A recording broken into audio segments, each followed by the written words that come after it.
Welcome to Rooted and Real, a podcast centered around all topics in the behavioral health space. From mental health to addiction and everything in between, hosts Margo and Ashley take a deeper look at topics impacting us every day. The show is for anyone and everyone with a passion and a desire to be better, understand, and grow. Join us as we get rooted and real. Welcome back to another episode of Rooted and Real. My name's Margo Farrell, Chief of Staff here at the Root Center for Advanced Recovery. Ashley Hickey not joining us today, but we do have Matt Grace, author, long-term recovery activist, here to speak with us. He actually is going to be doing an event with us, an author event in July, but we get a chance to catch up with him now. Matt, thank you so much for coming on the show. Thank you so much for having me. It's a pleasure and an honor. So you are getting ready to release your new book. Tell us a little bit about it and, what got you into wanting to write a book in the first place? I worked in the field in the addiction space. I had a private practice, primarily dealing with high net worth families. And as you know, in the recovery space, the ancillary services are expensive. And interventions, coaching, private practice, the whole nine yards. And so I just got burnt out because what I found in dealing with these families was that a lot of the family members were sicker than the addict themselves. And so I was working 7 days a week, 24 hours. It was, concierge-like business. So it wasn't Monday through Friday, 9 to 5, right? It was, as you know, in recovery, it's at all hours. Yeah. And so one of the families that I helped said, Matt, why, what are you doing? This is what you were meant to do. You're so good at doing this. And so I thought, what's a way that I can give back without working with families on a one-on-one basis? And so I decided to write this book because I wanted to impact a broader audience. And the three themes of the book are enabling, and how my father's relationship impacted my life and kept me sick. Service work and volunteer work, and how I'm trying to inspire people who are just getting sober to do service, but also a lot of men and women who may have forgotten how bad their lives were, but have gotten all the promises back in their lives. Because I know a lot of my friends have stopped giving back and they want to, but then they get busy with their families and vacations and jobs and, the whole living a full life, and then the whole concept of a higher power in God. And my book is not religious. It really delves into multiple pathways to a higher power. But the name of the book is God Doesn't Relapse. Yeah, tell me about that. That's, I thought that was interesting when I saw that. How did you land on that title? Two things. One, the treatment center industry offers a lot of external fixes for like Vivitrol, Suboxone, Sublocade, Antabuse, right? I'm sure you know all these terms, but there's a big percentage of the population that doesn't understand what that is. And so I try to explain to them that, Antabuse, for instance, is a pill that someone takes, and if they drink, it's supposed to make them sick, right? Or Suboxone is a drug that is supposed to curb opiate. It's an opiate antagonist. But one of the things that I talk about is that, but what happens when, and I give examples in my book, what happens if your son is brutally murdered? Or what happens if you face a chronic illness like I did after COVID? Or what happens with terminal cancer or financial ruin, right? These external solutions are not going to save your life, right? They're not going to prevent you from falling into a deep depression when experiencing one of these catastrophes. And so that was part of it, but also like I said, I became chronically ill after I got COVID, and I was bedridden for 5 months and was told that I might be put into a wheelchair. Like I lost the ability to walk. Wow. And so a lot of people, their conception of a higher power, which I really do respect, like scuba diving or yoga retreats or meetings themselves, the power of the group, or on and on and on. And what I say is, that's when it clicked. It's like, I wanted to die at 16 years sober because I was in so much pain from an illness. And opiates didn't even work. Opiates don't treat neuropathy, right? And it took some time to find a medication that actually helped me get out of bed. And so I drew a line in the sand and I doubled down. I said, okay, God, this is really the ultimate test, right? And what I say is that during the best of times, I loved God, but also during the worst of times, I loved God as well.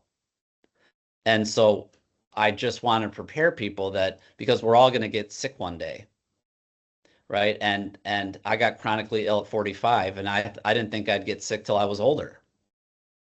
And so as a young man, I was stripped of everything. No golf, no traveling, all the things that I love to do, not even meetings. And so I say that there's going to come a time that the only thing standing between you and a drink or a drug is some form of higher power. And therein lies where you got the title. Okay. I mean, very interesting. I mean, you talk about going through, your battle with substance use and then now transitioning to having another problem where you're dealing with the chronic illness. I mean, it seems like you've had to overcome more than once and, maybe utilize some of those skills that you've learned early on, because I'm sure that being put in a situation like that where you're bedridden, that might bring up a host of old feelings and desires if you're starting to maybe fall back into a depression, or maybe have some thoughts that you hadn't had in a long time. Or maybe I'm just assuming, but I can imagine that maybe puts you back in a dark place that you hadn't been to in a while. So it didn't make me want to use, but it made me, I thought about killing myself, and I hadn't thought about taking my life since I had first gotten sober. Because Wow. the last 6 months before I got clean, I thought I had suicidal ideation Oh. and I wanted to die. And by the grace of God, I didn't. But there's a correlation that you can hit a point. So at 16 years sober, it's like, oh, my life is good, right? My addiction is in the rearview mirror. But what happens to people when, because you are going to face a catastrophe at some time, right? Trauma, you deal with the trauma from your past, but then there's a new form of trauma, right? And so that's what I share other people's stories in my book of how they got through the most dire of circumstances by leaning on faith, right? And you mentioned too Uphill. that faith is different for everyone. Hmm. But that's what I say. It's like, what happens if you become chronically ill, right? If scuba diving is your higher power, or traveling, or nature, or fishing, right? There's a lot of different concepts of a higher power, but I'm just trying to prepare people that there's going to come a time in your sobriety when you have to lean on something that can't be scuba diving or And fishing. even not just for those in recovery, right? I mean, I think all of us have to realize that something like that is inevitably going to happen in our lifetime, and we may find ourselves faced with a decision to maybe pick up something that is not healthy or not a good coping mechanism, and we might not have never thought of that before, and then suddenly you're faced with a decision or an impossible life circumstance much later in life, and suddenly these ideas may come into play that you've never thought about before. What do you think is the biggest takeaway that someone who, maybe isn't in recovery can take away from your book? Well, a couple things. Service is really what saved my life and changed my life in the most incredible way. And so I talk a lot about, I'm not a mouthpiece for any program, right? There's multiple programs. I got sober through a 12-step program. But if someone's really struggling, they can go be of service. They can volunteer at a soup kitchen, right? So if you don't have a lot of means, and like the two things that I love the most are service and prayer, and they don't cost anything, right? And so some of these treatment centers are $100,000, $200,000, for those models that don't take insurance, or even if they do take insurance, it can be expensive. And what I say is that you don't need $100,000 to build a relationship with God.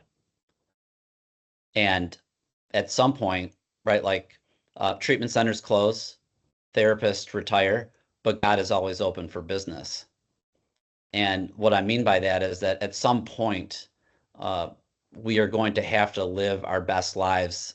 I believe the lives that whatever your higher power is that it intended you to live for, right? You can't be connected to a treatment center the rest of your life, and you can't live in therapy. And what happens when you're panicked at 11 o'clock at night and you can't get someone on the phone, right? That's why I think that a prayer life, and if you invest in a prayer life, right? And for me, it started very small. God, just please, I don't want to die. Please help me today. But that conversation has grown over a period of time.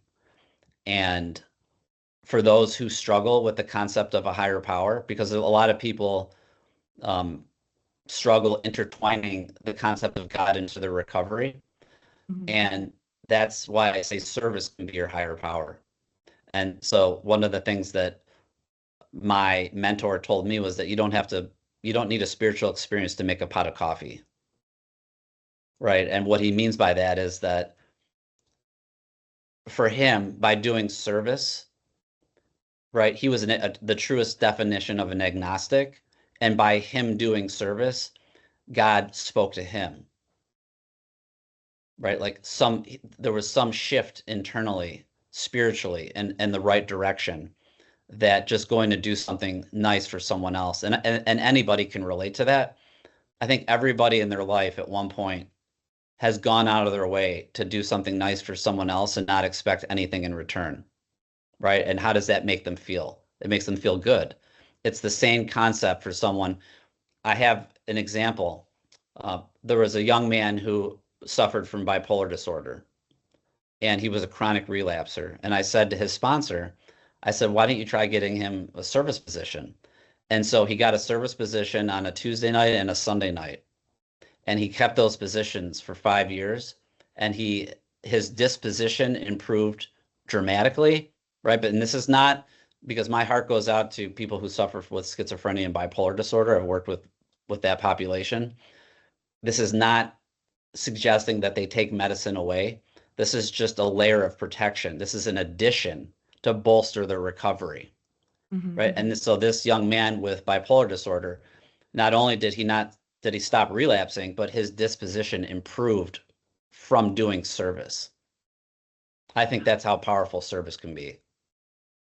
And so, service can be all sorts of things. I mean, you mentioned a soup kitchen, right? I mean, what are some ways that you would recommend if someone's never really been involved in that space? What's the easiest way to figure out how to get involved? Like for some people, this may be completely new territory. Other people volunteer all the time. It's a passion for them. But then there may be some people who are listening to this and say, well, where do I go? How do I start this? That's a great question. So it doesn't have to be a traditional treatment center for addiction. My father was a big brother, and he worked with a young man. Nobody in his family ever went to college. And so my father helped him put his first down payment down on a home, and he finished school. And then all of his siblings behind him went on to graduate from college. So you can make a difference. And there's a statistic that's alarming. And I want to help everybody, but young men are struggling in this country in a serious way. And if you go to a morgue, 4 out of 5 suicides are young men. And so if a young man wants to meet a woman, for instance, he has to swipe, right? Because a lot of people meet on the technology has taken over. They have to swipe 1,000 times before they meet somebody. They're more isolated. Gambling is wiping out a whole generation of young men because of the betting apps. And then because of pornography that's so ready available on your smartphone it's a tremendous isolator. And so any time spent away from a device, right, going to help someone else is 1 hour or 1/2 hour where you're not obsessing about your loneliness or yourself. So it could be Big Brother program, and I'm in trying to inspire, especially because I come from privilege. I'm trying to inspire other men to be of service to men. See, charities, for instance, right? Everybody knows that charities need checks, but men need mentors. And there's something very profound when you take an hour of your time to go meet someone at Starbucks, or you take them to lunch, or you try to give someone hope. And when you spend 1 hour with another man, that's nothing that the AI will never, ever, never be able to replace that. The human connection for sure. Yes. You were mentioning before we started recording here that your book comes with a trigger warning and that it may be difficult for some people to read. How was it for you writing it? Because even when we just came on, you asked me, do you still like me? Have you read my book?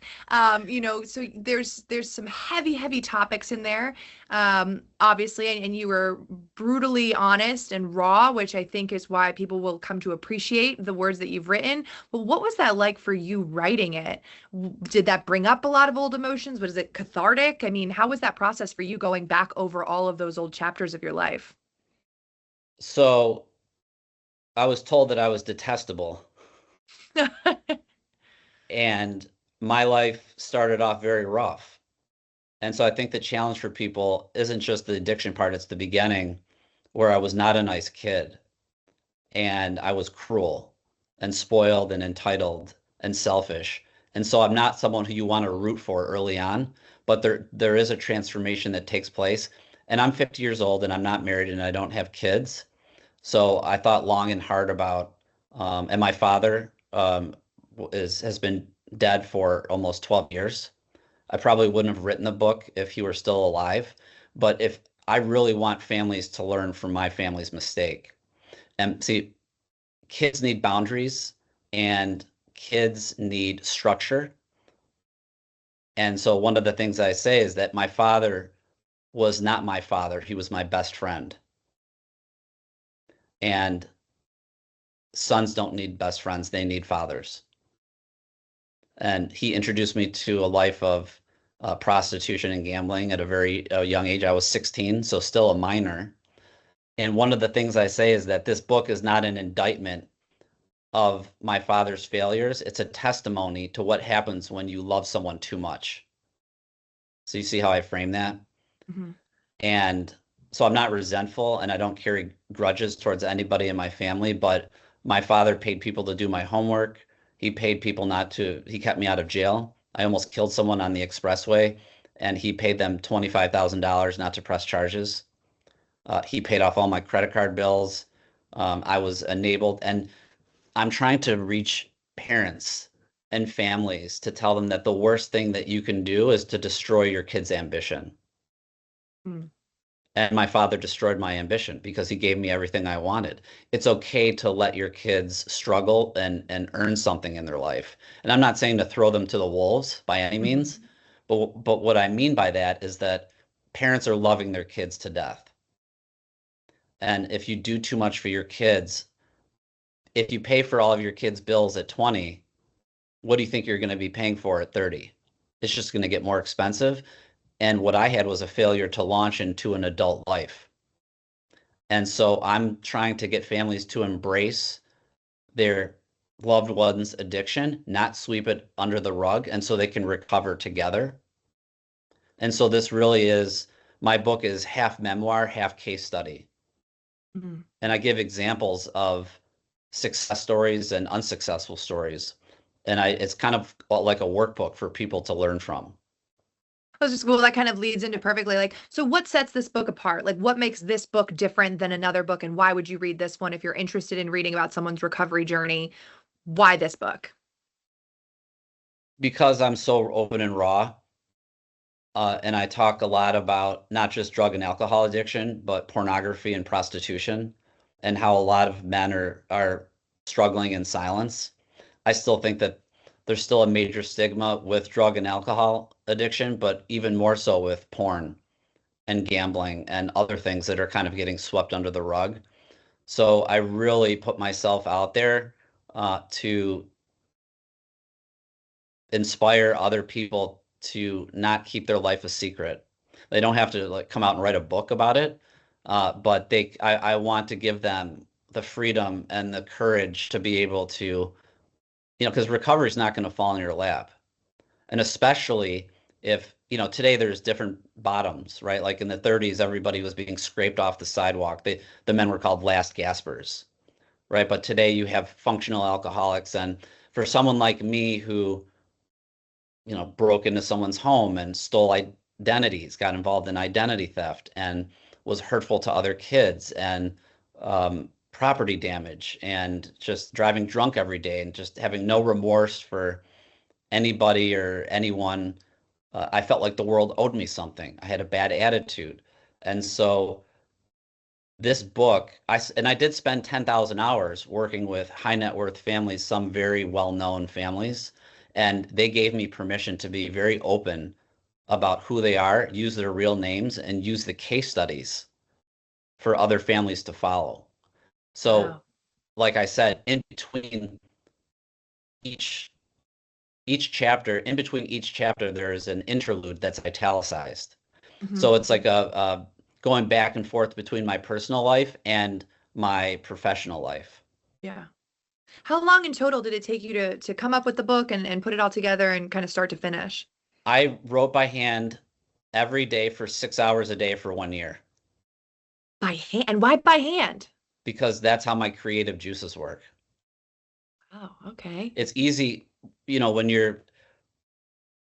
when it's I don't know, when you're brainstorming, it's just so much easier with a pen and a paper. I can Hmm. cross stuff off and then write it again. And it was just, I put everything I had into it. And then I voiced it into the computer.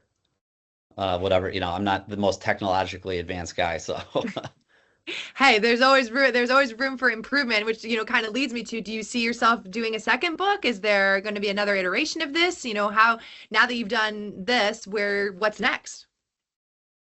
well, I'd like to speak. I'd like to bridge the gap between the people who are in recovery and the people who are not, because there's still such there's a major misunderstanding of what, and you look at Hollywood for example, and a lot of times in movies and shows, they make addicts look like these weak, fragile relapse machines. They have a bad day at work, then they go to a meeting and they're like, I can't make it. And my book is just the exact opposite. I talk about power, right? I demonstrate inspirational stories of how people have recovered and what they had to do to recover. So as far as a second book, I don't know. I laid it bare in this one. I mean, it is really It's all raw. out there. It's all out there. I mean, I was a TV reporter for ABC and the book starts where I OD at work in the newsroom in front of my coworkers. Oh my gosh. Yeah. Every job I had, I was drunk. I would show up to work. Um, my dad got me 99% of the jobs through his network and his connections, and he protected me from being fired, even though I deserved it. I mean, I would show up to work and my boss would say, "What's in your orange juice bottle?" And I'd say, "Don't worry about it." Wow. So, yeah, I mean, you really, left no stone unturned, it seems. And you're comfortable with that. And it almost seems like I'm registering from you, like, I think what a lot of people can take away from it is that you are showing that there probably at one point was some shame associated with it, but that now there's that overcoming, there's that sense of rebuilding and repurposing your life, and you don't have to live with that shame and that regret forever. You can make anew. Yeah, you know what I want people to take away? That I'm not a victim, Mhm. and that a lot of the traumatic stories in my book are people who've had a lot of bad things happen to them, but they don't identify as victims. They identify as survivors. And I think that's extremely important. And also, with trauma being thrown around, that word, I'm kind of tired of that word because everybody's had trauma. You don't have to be an alcoholic to experience trauma. It is a part of my story, but I manipulated my trauma. And so I'm trying to show families the how to sidestep the manipulation. My parents, go ahead. Oh, I was just gonna say, so it seems like you're also maybe giving advice for people who might be dealing this, like maybe they're not the ones who need recovery themselves, but maybe a family or a friend does, and this may give them some extra information on how to navigate that situation if that's what you're in. So, yeah, as you know, we are masters of camouflage and masters of manipulation to keep everybody at bay so they can't get to because we don't want to get sober, right? We want to keep it going as long as possible. And my parents had a very ugly divorce. It lasted 10 years. It went to the Michigan State Supreme Court and it changed the law in the state of Michigan. And it's now a famous divorce case. And so the one time that my mom and dad got together after the divorce to try to confront my addiction, I started hitting below the belt and saying all these horrible things to my mother because I knew that it would enrage my father and he would side with me. Now, if there was a professional there, right, they would have been able to step in and say, okay, this is not okay. But one of the things I say is that I was playing a game that they were unfamiliar with. And so I said, you left the family, mom. You left dad. You cheated. You did this. We're in this position because of you. And I knew that my father, so what I did is I divided and conquered. And so I want families to learn that, yes, trauma therapy, and I'm a huge believer in all the modalities, EMDR, equine therapy, whatever modality you can afford or find. There's a tremendous amount of help today, but I am responsible for dealing with that trauma. So, I mean, also there's a part of ownership here. I mean, a big part of ownership. 100%. Yes. Like I said, what am I going to say to the cop that pulls me over for the eighth time? Well, I'm in trauma therapy right now, so and I had a bad childhood, so you can't arrest me. I mean, it's just not responsible, Yeah. right? Yeah, it's and you're taking ownership though you yourself here all these years later, and I imagine that has to help you with processing maybe some of those things that you've done and knowing that now on the other side of it how much better of a person you've dedicated yourself to being, and the service that you're talking about and the other people that you've helped and this mission that you're on now to speak and to spread the word. Seems like it, I would think can be very cathartic in this whole thing in its entirety. And one of the things that I want, listen, I'm a capitalist and I'm not, I like nice things and I don't think everybody wants money at some point, right? But I tried buying my happiness. After my father died, I fell into a deep depression and I bought a sports car, I bought a home, I joined a golf club, started traveling. I started doing all of these things and purchasing things that society said, okay, now I will have arrived, right? And 8 months after I bought the car, I sold it. And then I doubled down on service. And I think specifically for alcoholics, with the spiritual malady, one of the spiritual emptiness that we have, a car is not going to fill your spirit like the way service work does. And I started volunteering, and this is what really changed my life and put me into a new gear of volunteer work. Was at 14 years of sobriety, I started volunteering at a women's shelter for young sex trafficked women. And they're the most horrific stories. And it gave me such a fresh perspective of how truly blessed I am. And I think that when people are suffering, if they can go try to do something like that, it will give you perspective of how blessed your life really is. There's always someone who has it worse. And if Yeah, I and so can, not only with service, but also it seems like gratitude is a really big Mhm. theme as well, because and let's say someone can't be of service or there's something preventing them or they're not giving back in some way, but I think there's always a way for us to be grateful. There's always something that we can bring it back to in our life and be grateful for something, even if it's just the fact that you woke up and you opened your eyes, or the sun is shining and it was raining yesterday. I mean, there's always something we can find a little bit of gratitude for, and that too I think goes a long way. Absolutely. I mean, some people make a gratitude list every day, right? I don't do that. I've never done that, but whatever way you can find to motivate yourself, whether it's from uh, a book or some online affirmations. I don't have all the answers, but uh, perspective, having a fresh perspective. I mean, listen, when COVID came out and you had people who were talking about either paying for gas or food, that I you can see I'm speechless, right? Like I just every time I hear something like that or I'm involved in something where people really are struggling in the world, it just opens my eyes. And like I said, it gives me fresh perspective and a tremendous amount of gratitude. Well, Matt, I think these are all really great points as to why we should read your book. And I know we're certainly looking forward to having you come to our Brantford site in July to talk to folks. And they're going to get some copies of your books. I know I'm looking forward to that and getting excited. But is there anything else that I didn't ask that you think that we should know? Anything else you want to add about your book or this tour that you're on? Yeah, one of the things I added some stories in there about restitution. And as you know, working in the industry, some people have very little restitution to make, if any, but some people have a lot to make, right? You're just not going to snap your fingers, leave treatment, or whether you go to treatment or not, and then come home and have this just loving family and this blissful experience. My life really changed from restitution. That catapulted me into being able to live like a free man and be able to look at myself in the mirror again. And so I'm trying to, because there's a lot of people who want to take their secrets to their grave, literally. And so, one of my friends didn't pay his taxes for 28 years, and he contacted the IRS with an attorney and a sponsor, and I don't know if it was half or what the final number was, but he paid them off. I'm sorry, that takes a lot of courage. Yeah. And so my book is not just about Matt Grace.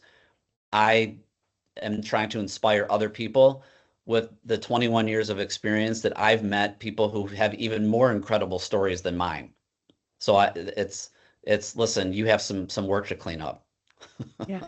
Right? Hey, I'm only a couple chapters in and I'm already loving what I'm reading. It certainly is insightful. And I know other folks will be, just as enthralled with this because like you said, you are raw and open and you laid it all out there. So we appreciate you for doing that. I think there's a big need for transparency and honesty and, getting rid of the discrimination and the stigma that lies around substance use and that lies around behavioral health and mental health. So, appreciate you for putting your words to paper and getting it out there. And, again, we can't wait to have you. And if folks are interested in coming to that event, we'll have all of that posted in our podcast descriptions. But Matt, I can't thank you enough. Thank you for having me. We appreciate you tuning in to another episode of Rooted and Real. We hope you enjoyed today's topic. As always, stay connected with us on social media to find out about new episodes and keep the conversation going. What should we talk about next? We want to hear from you.